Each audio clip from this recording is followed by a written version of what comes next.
My name's Sione Crawford. I'm the CEO of Harm Reduction Victoria.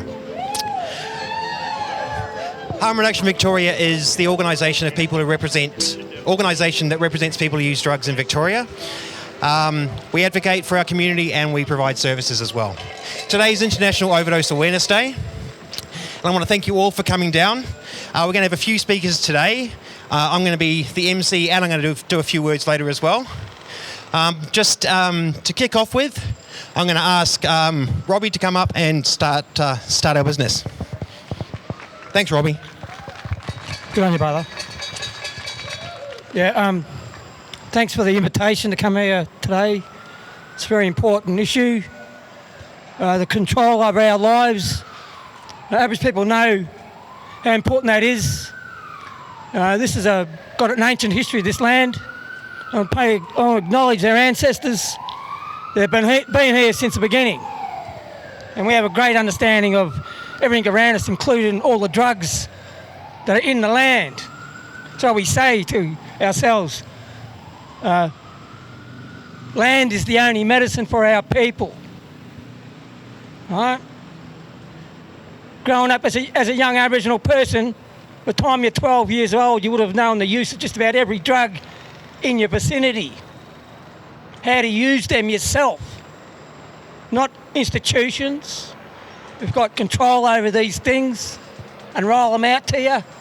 Now, we had control of our own lives, Aboriginal people, before Victoria. Good name. That's a real coloniser's name, Victoria, right? Think about that. They've colonised your minds, ours too, they're trying to. Right? And Australia, great names. They don't belong here. Start with that. Then you start stripping this down. It's a fraud, it's a fake, and it's a falsehood. You know, you have a look at the standard of health and quality of life that Aboriginal people enjoyed for hundreds of thousands of years before all these know-it-alls turned up with their assumed authority, managing our lives, every aspect of it. Have a look at all the protection acts for Aboriginal people in this country. Now, don't go down that line. Our people have held on to the sovereignty, the law, the proper, divine stuff, not this Mickey Mouse stuff. Here, your Denial Andrews of the world. And I've had enough of it.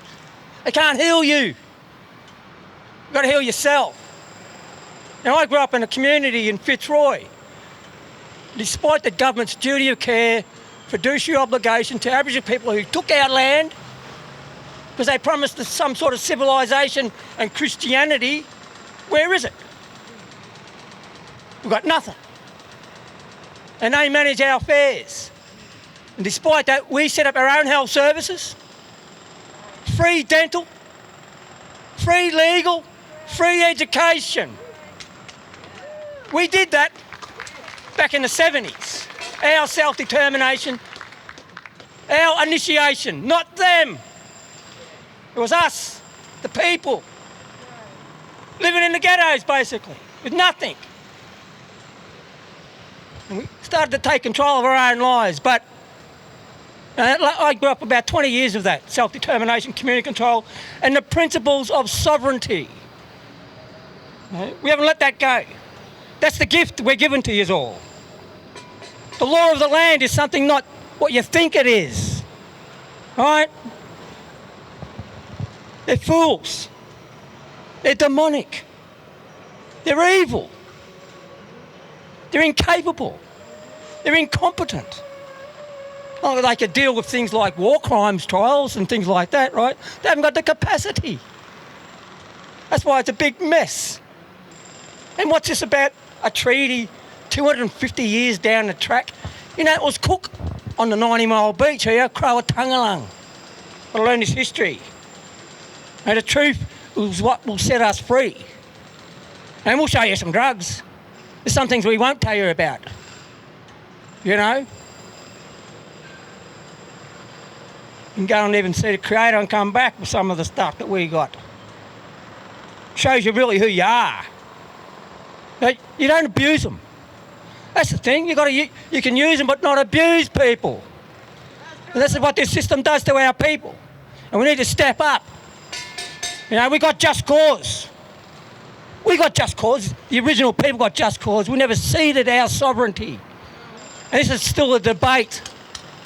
Now, acknowledge those people who struggled all that time and resisted and fought for their dignity.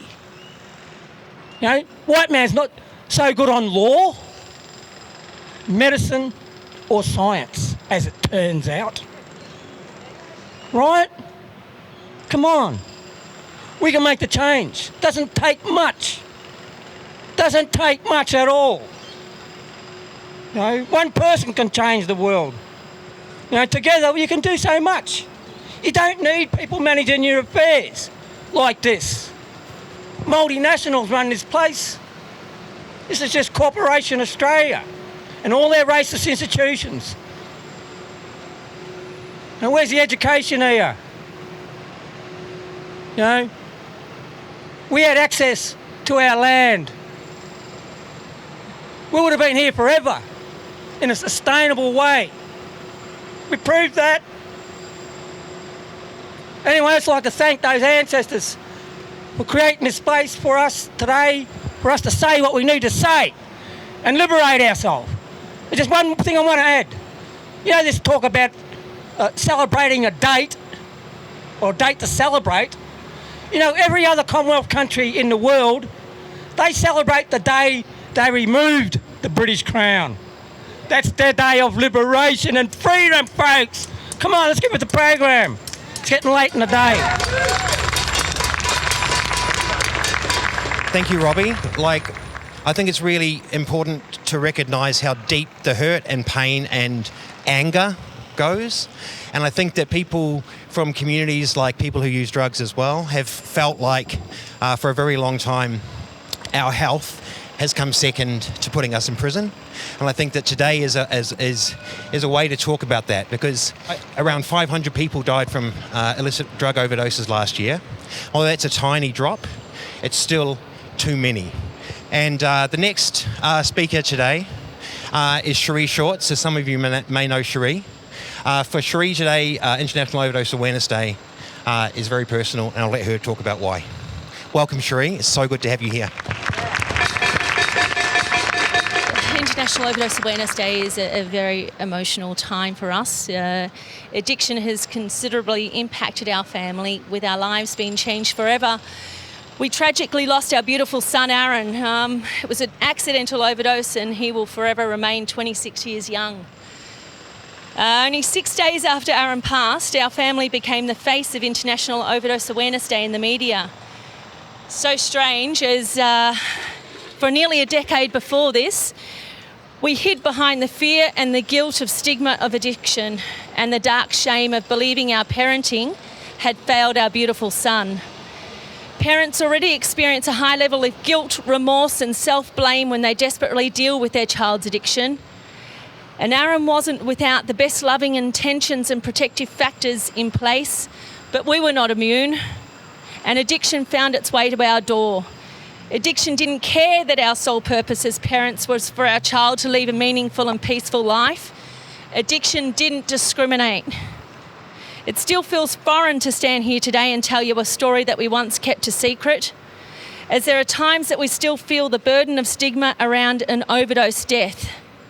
But like every fallen warrior, Aaron's life represented so much more than addiction, and that's why I'm here. I no longer believe I have the right to hide behind this stigma, because if telling our story helps make the difference in the lives of others, then I'm honouring my beautiful boy. And if it prevents other families experiencing this immense pain, then this is going to help. I need to overcome my fears to do that. Drug laws, discrimination, stigma, guilt and shame are some of the barriers that profoundly hindered Aaron's ability to live a meaningful life and made his life dangerous. They prevented both Aaron and our family from seeking support. Aaron loathed his addiction and fought fiercely for sobriety, but his trauma and PTSD would continue to set him back. It's very common that addiction is an underlying symptom of significant trauma. Just like insulin for diabetes, his drug of choice was used so he could live another day and cope with his trauma whilst he desperately tried to meet the demands of life. Although maladaptive coping mechanism, it kept him alive, and it would have continued to do so if the law promoted a shift from exclusion and blame toward one of support and compassion. Exclusion prevented Aaron from seeking help and forced him to use his drugs secretly, which brought about serious negative experiences associated with drug use and further impacted his trauma and mental health. It was years ago that I learned from my son, who was an advocate for drug policy way back then. He was wise beyond his years. And with his degree and his lived experience, he would have done great work in this space. He knew that addiction was treatable with a public health response, and with enthusiasm he spoke of different countries such as Portugal, the Netherlands, Germany, and he expressed the concept of a health response as an amazing opportunity to allow someone to seek treatment for their problematic substance use, rather than their addiction being viewed as a result of a moral failure or criminal behaviour. Aaron believed the punishment of ineffective criminal sanctions only further traumatised people. I didn't fully understand this concept at the time. I was just in fear. I was frozen with fear. But since becoming informed, I now feel deeply saddened that my son was not afforded this opportunity. My son wanted to live. He chose to fight fiercely for his existence every day. I reflect on his journey and I just shake my head. Disbelief. I wonder how he did it. Time and time again, he booked himself into detoxes, rehabs, trauma counselling. He'd be open to try any strategy that was suggested to help. This went on for nearly a decade. I can only imagine how much courage and strength it took to fight his addiction, not to mention the determination it required to navigate systems and services and to only experience the many limitations. Think twice when labelling substance user as weak, as my son was far from weak. He was a true warrior. In the face of adversity, he fought, and he fought like hell. Aaron's tragic passing has left me with all the what ifs and the questions, and the scenarios hijacked me in the depths of my grief. What if drug use was legal and our family were afforded the opportunity to have a conversation in those early days? Aaron would come to us freely without fear and shame and openly express concerns that his use was becoming problematic. I fantasise how this simple conversation could have changed his tragic outcome. What if addiction was integrated into our general healthcare system and Aaron was treated with the same commitment and respect that other chronic physical and mental health conditions are addressed? And then what if his drug of choice was legalised to make it safer for him with far less risk to his life? As legalised drugs are safer, right? Then, instead of our media continuing to instill moral fear about drug use, along with those people who are misinformed for whatever reason, what if they stopped their judgment and adopted an understanding of addiction as a health issue? Would this have meant Aaron would have been met with compassion instead of feeling shame and experiencing stigma? Regrettably, this fantasy is not looking through rose-coloured glasses. It could have been a reality, as the solutions have always been at the government's disposal. The torment of never knowing the answers to any of these questions is difficult, but I hope with all of my heart that one day soon other families are afforded the solutions, as there is no doubt in my mind there was an excellent chance they could have saved my son's life.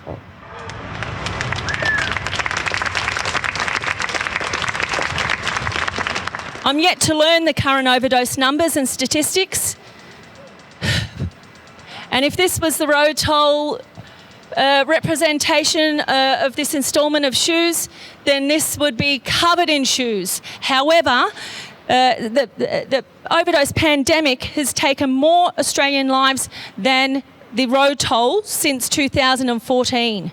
Preventable overdose deaths have continued to outnumber the road toll. How can that be that we don't actually have a national overdose prevention strategy? It's been recommended for years and it's fallen by the wayside. However, we have a national road safety strategy We have education, funding for education on road safety. Where is our funding for education where is our funding? Where is our funding for our future generations? The billions of dollars from the economic costs of overdose death will never adequately convey the human cost of a fatal overdose. Essential harm minimisation strategies such as the injecting rooms not only save countless lives, so let's not think about where we're going to put the second one, just put it in. The quote of the very wise Mr. Robert Richter, QC Robert Richter, is never so true. He said, injecting rooms were never intended to be a solution for the drug issue. Their purpose is to keep people alive while politicians spend the next 50 years discovering there are no silver bullets on an unwinnable war on drugs.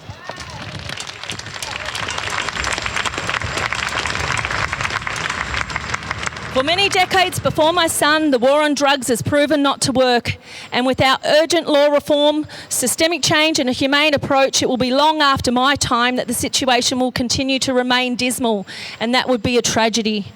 Losing our son to overdose initially sent me on an angry rampage, knowing his death was preventable. I decided his death could not be in vain. I wrote to politicians, met with the Victorian Premier, and I had an agenda to attack our broken health system. However, quickly I realised I was only the power of one and that my approach was not effective. What I really wanted was for the policymakers to listen to the impact and the heartbreak that overdose has on families and the wider community. I want to convey my message that every day that we fail to make change, more Australians will die unnecessarily. Every life is precious and every death is someone's loved one. Although my anger has considerably softened, my grief remains overwhelming. And because I know there are solutions to prevent overdose deaths, I have a burning desire to protect others from experiencing and feeling our living nightmare. So please don't let this exercise be tokenistic on International Overdose Awareness Day. Please listen to the pleads of families like ours. We have to live every day with this nightmare, this tragedy, and this preventable tragedy. So the countless broken hearts of those who have lost a loved one from overdose, they'll forever grieve for their existence, but also for their lost future and the loss of their generations yet to come. It has been my pleasure to collaborate and work alongside many like other-minded people, those with big hearts who work tirelessly and passionately to effect positive change, to reduce drug-related harms and to save precious lives, like those people of Mr. Sione Crawford. Thank you. Thank you very much, Sione. Thank you for providing me with this opportunity to advocate in memory of our beautiful boy, Aaron. Thank you.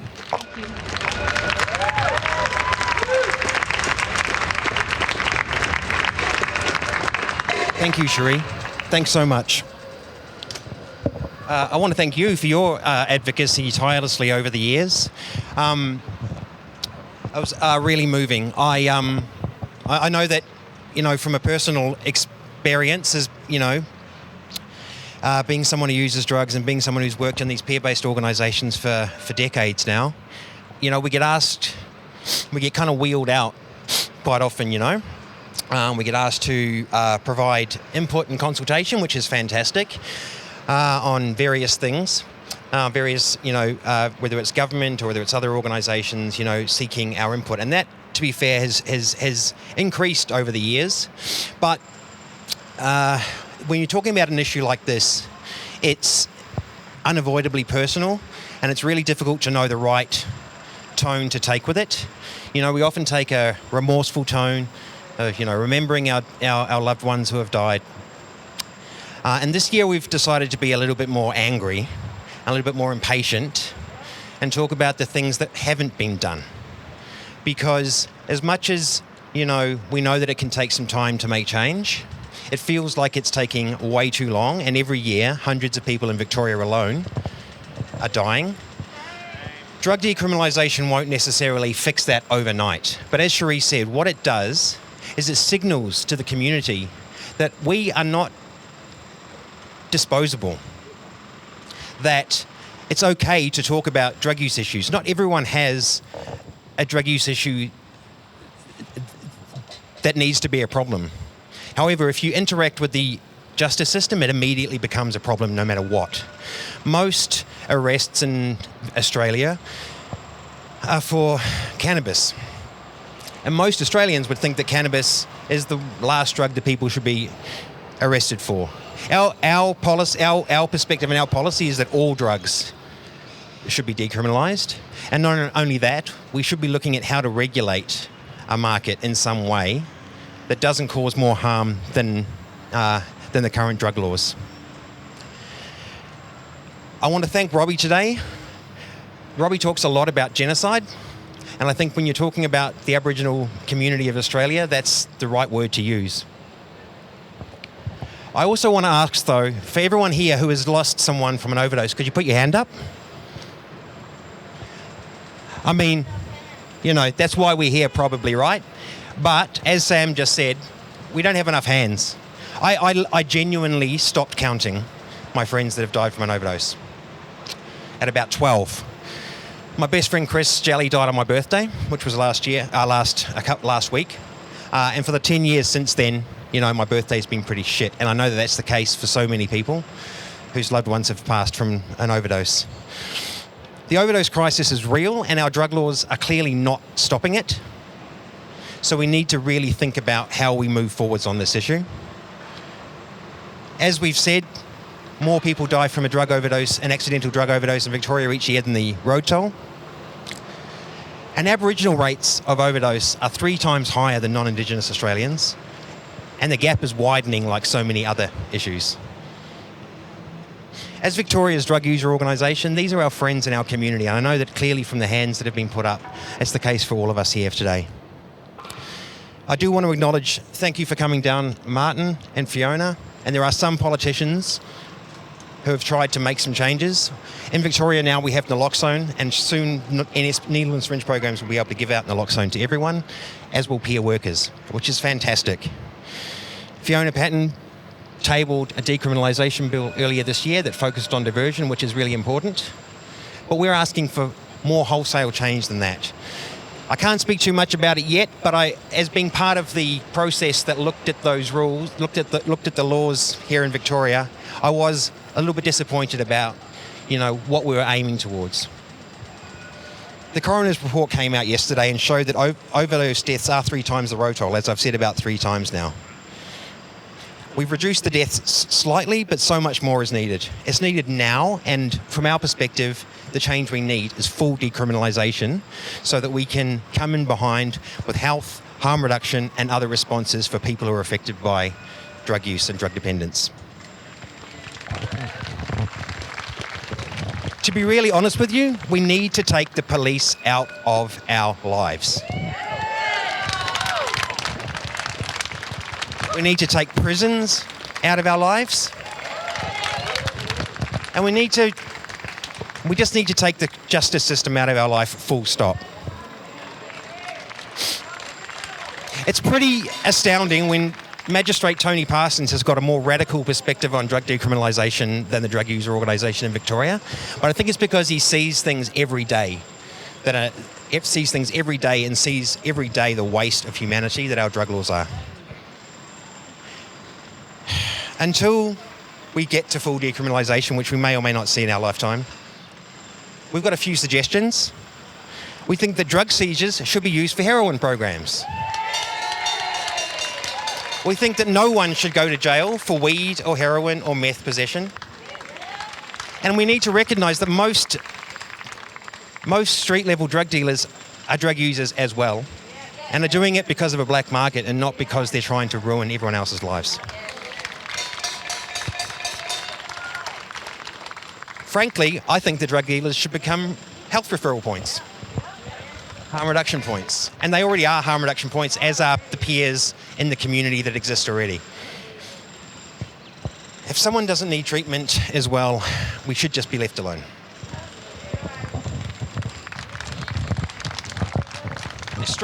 Australia and globally Billions are spent on drug policy. And the last time that this was checked, which was, to be fair, 12 years ago, 66% of that went to law enforcement, which is across the AFP and local police. 2% went to harm reduction. Harm reduction, for those of you who don't know, is not only a health response, it's not only the response that's on the street for people, it's also a philosophy of love, compassion and kindness, and that's what's needed more and more in our drug law reform, in our drug laws. Most people who use drugs are doing no harm to anyone, including ourselves. But when there is harm that's occurring, we need to deal with that harm rather than being put in jail. When people need help, they're either too afraid to come forwards until it's too late, or there are just not enough services to help because we spend all of our money on law enforcement. We're asking to stop it now, and in particular, we're asking for the full decriminalisation of drugs, a rethink of Victorian and Australian drug policies, and a rapid balancing of funds towards evidence-based health promotion and harm reduction that includes peer-based overdose prevention education away from the war on drugs.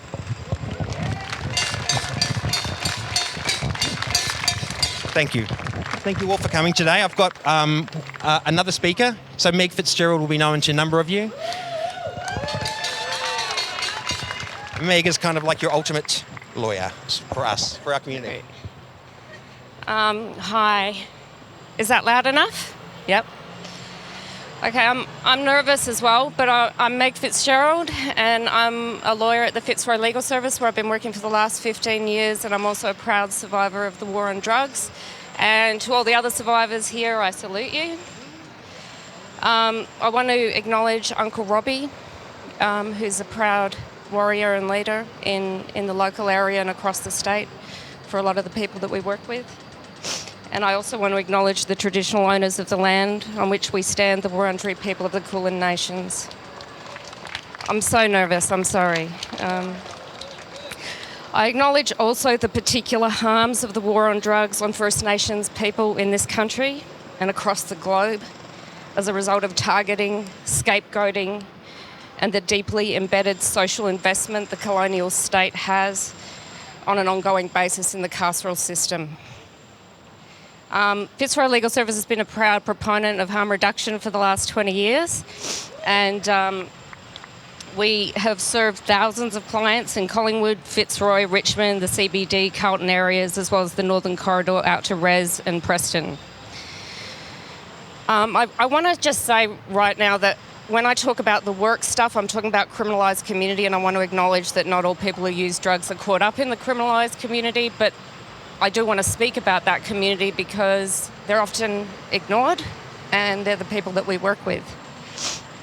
20% of our clients identify as Aboriginal, 30% from a refugee background, 75% as homeless, and 90% as having a psychiatric condition or an acquired brain injury.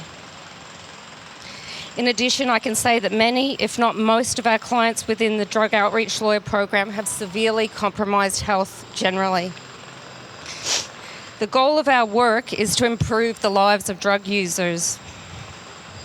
But the profound struggle for our lawyers is that the police and the legal system operate to not only target but punish the most vulnerable and harmed. That is why, when we have an opportunity to speak, we speak to decriminalisation, legalisation, ending stigma, and the right to life, humanity and dignity for people who use drugs as our primary focus.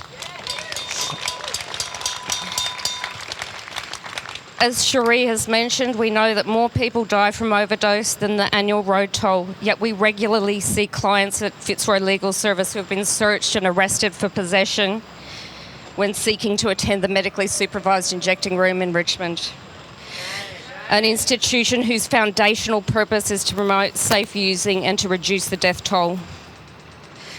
We know that recent New South Wales research shows that 70% of health workers self-identify as stigmatising and discriminating against people who use drugs. And we know that recent New South Wales research shows that 70% of people who use drugs avoid health services because of the stigma and discrimination that they experience. And tragically, we don't have to look far to understand why this is so acceptable. It is underpinned by the legal system, which criminalises the health condition of substance dependence. Is there no hope? I want to say there is, and I'll certainly keep fighting until I die for it. And I want to mention some recent work which shows the quandary. In Fitzroy Legal Service most recent systemic work, we intervened in the inquest into the passing of Veronica Nelson, a Yorta Gunditjmara woman who was living in Collingwood prior to her death. Many of you will have heard her cries for help before her death in her cell. The cause of death was put forward in open court and was agreed to be severe opiate withdrawal in the context of Wilkie syndrome. One of the tragedies of that case, and there are many, is that her suffering was attributed to withdrawal. So they knew what was happening and they let it happen. For many here, you will feel and know stigma, the experience and knowledge that your life is not worth saving, that your suffering is deemed just punishment for your sins, and the fear that no one will come to your aid. No one came to Veronica's aid and she died, and that is the pain that people have to sit with. But I still believe there is some hope, always. The Commission has intervened and urged substance dependence be accepted as a protected attribute, and parties have pointed to international case law showing that a failure to provide treatment in these sorts of circumstances can amount to torture, to cruel, degrading and inhumane treatment. These sorts of findings may herald important shifts in the way people who use drugs are treated and are opening understandings of the compounding nature of intersectional stigma and discrimination. But the struggle needs to be focused and carried on without shame and without internalised stigma. Substance dependence is a health condition for our clients, largely accompanied by severe trauma, victimisation and complex disadvantage, and it is through that the targeting and criminalisation occurs. And it is time that we as a community confront the war on drugs as a war on the most harmed and the most vulnerable. We are joining with others in pushing for investment in housing, support, health, and I'd encourage everyone to call out stigma and discrimination in our workplaces, families and communities. I want to end by honouring my partner who died after attending St Vincent's Hospital seeking psychiatric admission. He was given 40 stitches and a shot of Largactil and turned away because he identified as a user, and he died 2 days later in a toilet block across the road. I also want to acknowledge his father, a proud Ngatiawa man, who also died of overdose in King's Cross. And I want to honour my children who stand proud in their heritage and history and have no shame about where they come from and stand proud and strong with the using community. Thank you for asking me to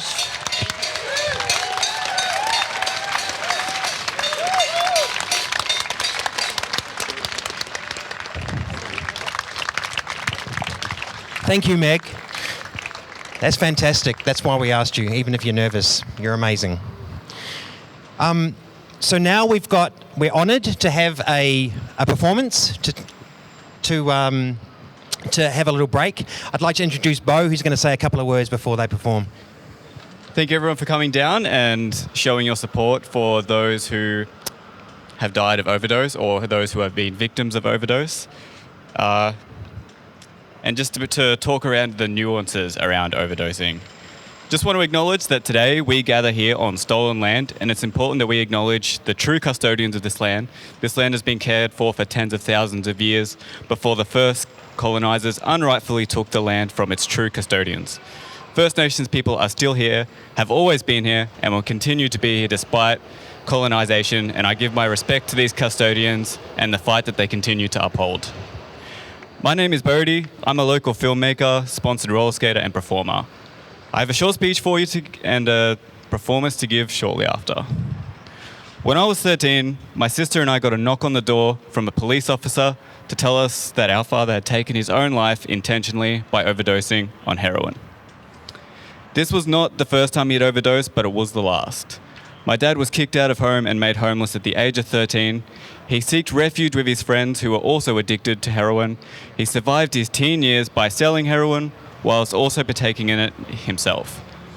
Because of the stigma surrounding heroin and the addiction, it was not a conversation that he had an opportunity to discuss and was expected to keep it a secret and be ashamed of the matter regardless of the circumstances that he was given as a teenager.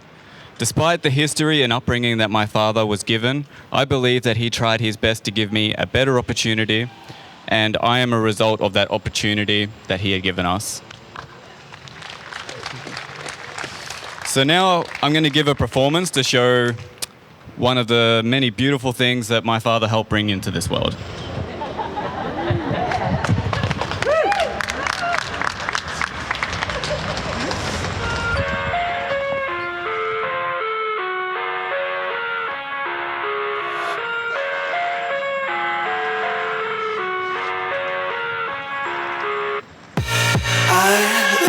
Inside my own world of make-believe, kids screaming in their cradles, profanities. I see the world through ice covered in ink and bleach. Cross out the ones who heard my cries and watched me weep. I love everything. Fire spreading all around my room. My world's so bright, it's hard to breathe, but that's alright. Hush.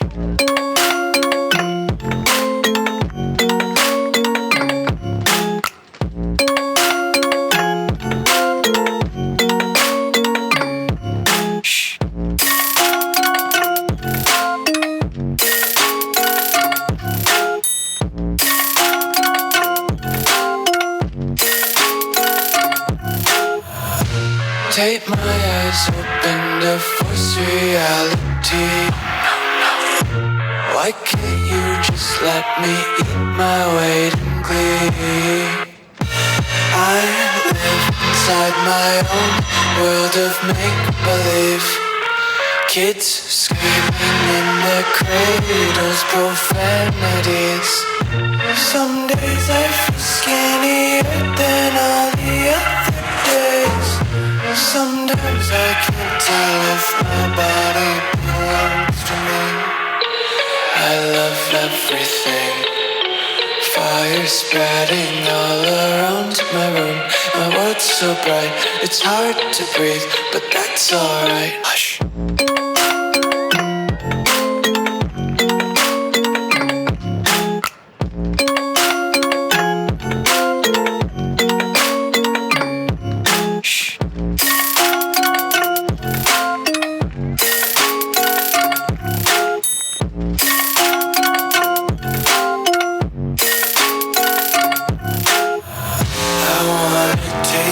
Content, hold your breath and feel the tension. Devils hide behind redemption. Honesty is a one-way gate to hell. I wanna taste consumption. Breathe faster to waste oxygen.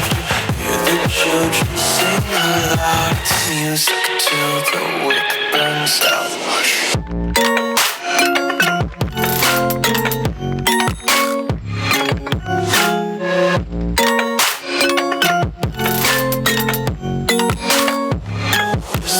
Be carefree lately, yeah. Just kicking up daisies. Got 1 too many quarters in my pockets. Counting like the 4-leaf clovers in my locket. Untied laces, yeah. Just tripping on daydreams. Got dirty little lullabies playing on repeat. Might as well just ride around the nursery and count sheep.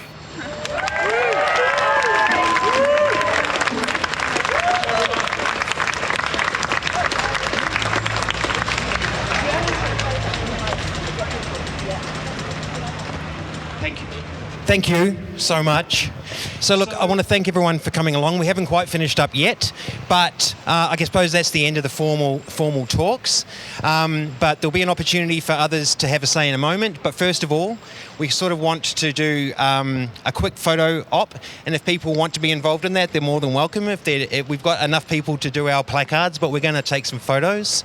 And thank you all for coming down. And while Sam's doing that, I'm just going to ramble for a little bit. So the next year in April, the International Harm Reduction Conference is coming to Melbourne, Victoria. The reason we kicked off this campaign now today was because we want to talk about this all the way through to the Harm Reduction Conference, and find opportunities to talk about it leading into the conference. It's an opportunity for Victoria and Melbourne to be on the world stage and to talk about the things that we do, hopefully, better than others. So that's the reason why we're kicking off today and want to talk about decriminalisation in particular, because to be really honest, Australia is actually falling behind the rest of the world when it comes to harm reduction. We've got situations in Canada where people are actually supplied with heroin because they've got a poisoned drug supply and they're sick of their people dying. So they're getting heroin, they're testing it, and they're providing it to the community because they know they're not just going to stop because they're told to. So that's the sort of thing we want to see in Victoria and in Australia moving forwards. So I'm going to leave you with that thought, and thank you very much for coming along today. We're going to take some photos, and then there's also an opportunity for others to talk.